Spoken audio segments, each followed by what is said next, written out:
มีว่าน้ำปูเยอะเอ็กซ์ไซส์ซุมื้อบ่ได้อย่างจ่อยแล่นเศร้าอยู่นั่นแหละแต่นี่แม่ก่อน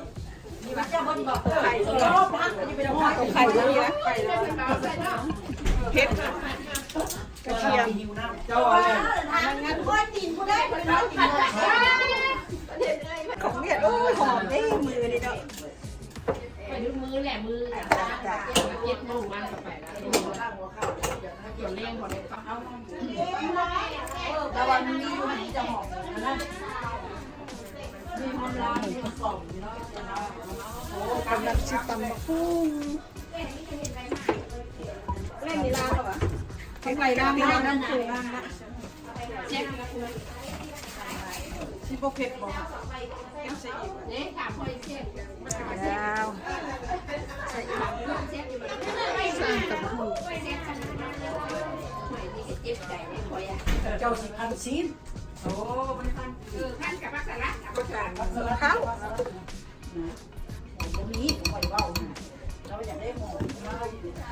มันมีสองกระซ่าคนได้ นี่ได้หอมนะอย่างนี้เพิ่ม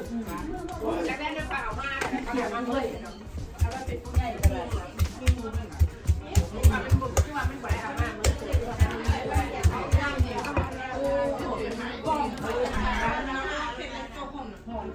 เจ้าใส่หีบใส่ลูกเจ้ามาเอาใส่หีบบ่ได้เอาไปนอกอันนี้ทานประจันล้างที่เสาคนนี้เป็นนัวไอ้มักกระเซ่บ่มักกระมุใส่เด้อใส่หลายแซ่บหลายเอาไผ่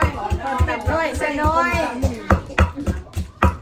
คนต่ำเนาะใช่ต้องคนต่ำนี่แหละวันนั้นเขาก็ทำได้มันเลยคนต่ำงามเลย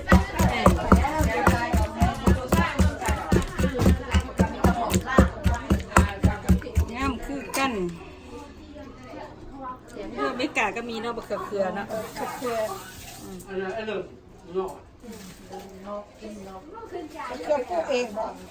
ปลูกเองคุ้งซื้อเขา เห็ดนี่น้อยเนาะ ล้างแล้ว นี่น้อยทำมานี่ปะ ใส่แล้วก็บีมันตำรวจมาใกล้นะ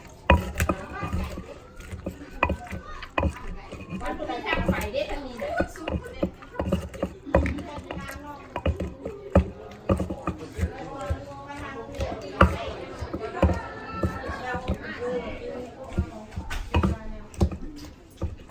ไม่น้อยคานปาดนี่เดี๋ยว อธิบายได้ตับหุงเด้อนี่ใส่บักเล่น เอามาได้ไหมพิธีกร ผู้อธิบาย โอ้ก้มงามเนาะบัก ซีมึงด้วยป่ะนี่เด็ดฟ้ามาซีม มาพี่ดิหนังคนละลาได้มันเนี่ย พวกต่ำเลย โอ้โหมาแสดงลูกมันเด่นบายมันก็ ซีดูมันเอาหลายซีมพวกท่าเฮ็ด ไปตัดเส้น ใหญ่ๆซีมโอ้อันนี้เดี๋ยว ยูทูบเบอร์เด้ แอดดิ้ง คลิปขึ้นตลอด ข้าวเหนียว ปี ปิ้งเป็ดตำหุ้งชีมือแม่ซิซ่า